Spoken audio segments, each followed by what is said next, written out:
స్వాతి నక్షత్రంలో పుట్టిన తులారాశి వారు కానీ, విశాఖ నక్షత్రంలో పుట్టినటువంటి తులారాశి కానీ, చిత్తా నక్షత్రంలో పుట్టినటువంటి తులారాశి వారు కానీ 8 సంవత్సరాలు అదృష్ట రాజయోగం పట్టబోతుంది మీకు.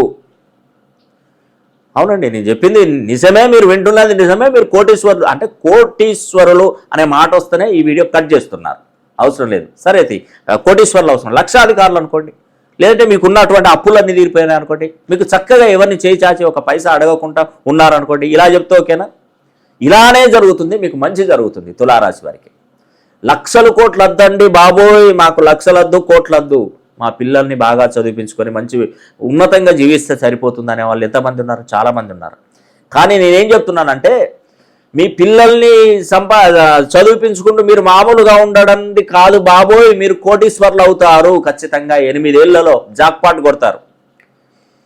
అవకాశం వచ్చినప్పుడు మాత్రమే మీ తెలివితేటలను ప్రదర్శించండి, ఖచ్చితంగా బాగుపడతారు. అవకాశం రావాలి, ఇప్పుడు వచ్చింది, 8 సంవత్సరాలు ఉంది, ఏం చేస్తారో చేసుకోండి మీరే.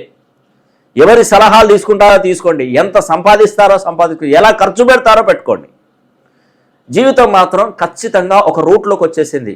ట్రైన్ వచ్చేసి ప్లాట్ఫామ్ మీద ఆగింది, అక్కడ సిద్ధంగా ఉన్నాడు స్టేషన్ మాస్టర్. ఎక్కడ సిగ్నల్ వస్తే టకీమని గ్రీన్ జెండా తీసి ఊపేద్దామని ట్రాక్ మీద ఉన్నారు మీరు ఖచ్చితంగా. ఈ 8 సంవత్సరాలు నాన్ స్టాప్ అండి, ఎక్కడ హాల్టింగ్ అనేది ఉండదు, ఎక్కడ ఏ స్టేషన్లో హాల్టింగ్ అనేది ఉండదండి. డైరెక్ట్గా రీచ్ అయ్యేది మీ యొక్క లక్ష్యానికి, మీ యొక్క గమ్యానికి మీరు ఖచ్చితంగా రీచ్ కాబోతున్నారు. తులారాశి వారు రండి, ఒక్కసారి మీ పేరులో ఉన్నటువంటి సంఖ్యాబలాన్ని సరి చేసుకోండి. మీ జీవితంలో ఒక గొప్ప మార్పు రాకపోతే ఈ శాస్త్రం వైపు కూడా కన్నెత్తి చూడండి.